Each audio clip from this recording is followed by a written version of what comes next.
काहेल रखल ही जवानिया फ्रीज में डाल दोन रंगवा छौड़ी अपना समीज में डाल दोन रंगवा छौड़ी अपना समीज में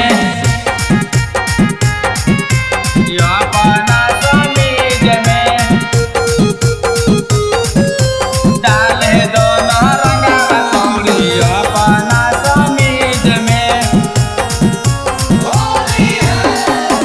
डालो मिहिका छौड़ी तू जवानिया के अचार गे अभियो तो कर कुछ हमरा पर विचार गे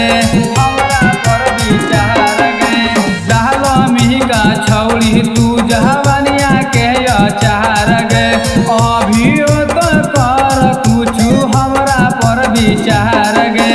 दे दे गोरे गलिया छौड़ी हमारा तो लीज में दे दे गोरे गलिया छौड़ी हमारा तो लीज में डाल दोन रंगवा छौड़ी अपना समीज में डाल दोन रंगवा छौड़ी अपना समीज में